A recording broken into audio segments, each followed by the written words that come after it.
Hi guys, मेरा नाम मोहम्मद हारून राशिद है और मैं मोहब्बत पे लिखता हूँ। तो अपना इंट्रोडक्शन ऐसे देता हूँ कि ऊट पटांग लिखने की आदत नहीं मेरी, ऊट पटांग लिखने की आदत नहीं मेरी, मोहब्बत का शायर हूँ, मोहब्बत से लिखता हूँ।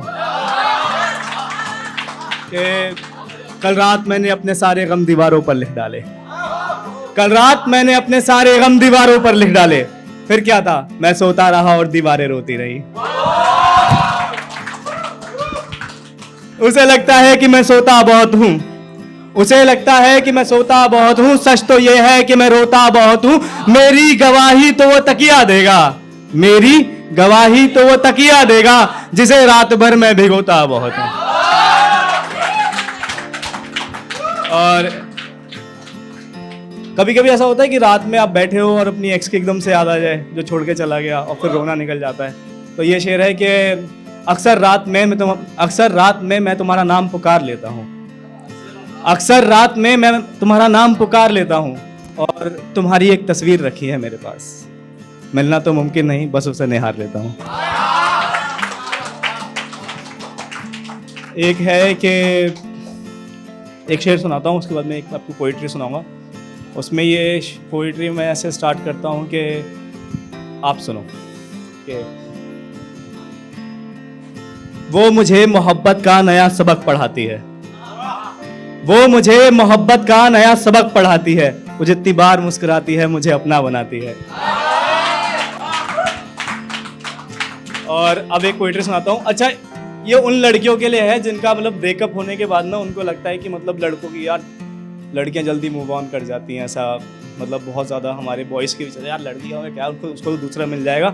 लेकिन ऐसा नहीं है, ये ऐसे है कि एक लड़की है जो किसी लड़के से बेइंतहा प्यार करती है, लेकिन उसके बारे में बात करने से भी डरती है। एक लड़की है जो उसका जो प्यार है ना, वो बस या मेट्रो में देख के होने वाला प्यार नहीं है, या फिर वो जो वक्त और हैसियत को देख के बदल जाए वैसा भी नहीं है। उसका प्यार तो इस झूठ की दुनिया में एक अनकहा सच है, उसका प्यार तो काबा सा पाक और मंदिर में की जाने वाली पूजा है।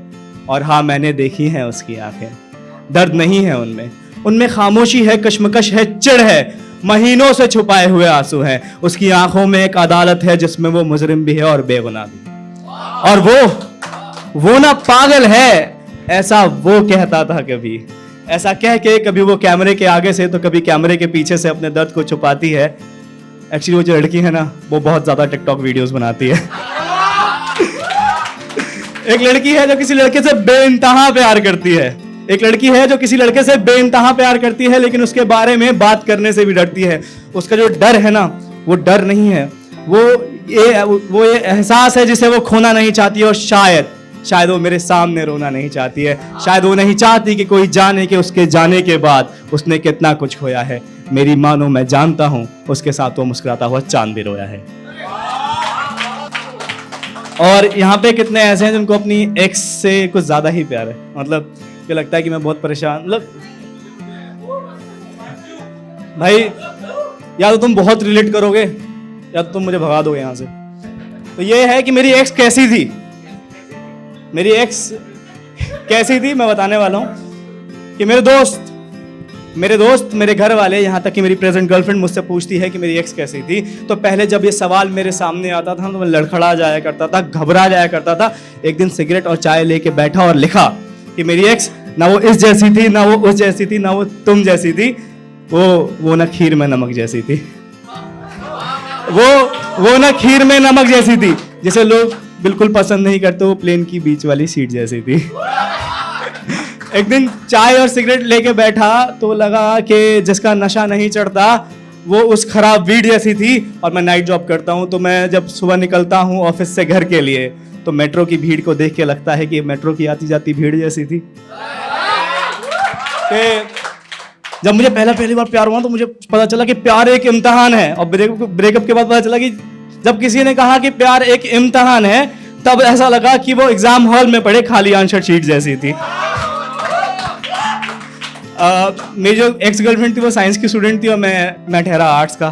तो जब मेरी गर्लफ्रेंड मेरी जिंदगी में आई तो मुझे लगा कि उसकी और मेरी केमिस्ट्री पत्थर पे खिंची लकीर जैसी थी, उसकी और मेरी केमिस्ट्री पत्थर पे खिंची लकीर जैसी थी। जब उसे थोड़ी सी शॉपिंग कराई तब समझ में आया कि साला वो तो फकीर जैसी थी। और मेरा पसंदीदा जो खेल है ना वो क्रिकेट है। तो जब वो मेरी ज़िंदगी में आई तो मुझे लगा कि वो मेरे पसंदीदा क्रिकेट के खेल जैसी थी। जब उसने अपना खेला तब समझ में आया कि साला वो तो क्रिस गेल जैसी थी।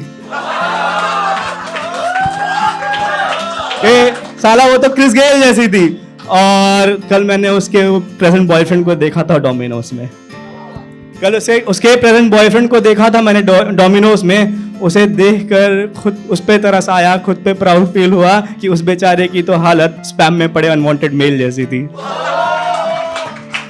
अब जब कोई पूछता है मुझसे कि मेरी एक्स कैसी थी तो मैं बहुत प्राउडली कह देता हूँ कि ना वो इस जैसी थी, ना वो उस जैसी थी, ना वो तुम जैसी थी, मेरे हजारों लिखे शेरों में से रिजेक्टेड शेर जैसी थी। ये लास्ट पीस सुनाऊंगा मैं। ये था कि मैं क्या लिखता हूँ।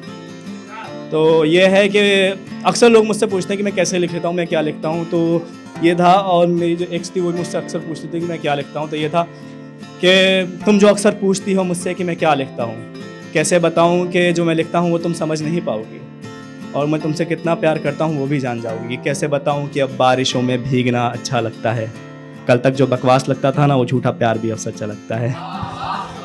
कैसे बताऊँ कि, और तुम ही तो कहती थी कि मैं सिर्फ शब्द लिखता हूँ। नहीं, मैं सिर्फ शब्द नहीं लिखता, मैं तो ख्वाब लिखता हूँ।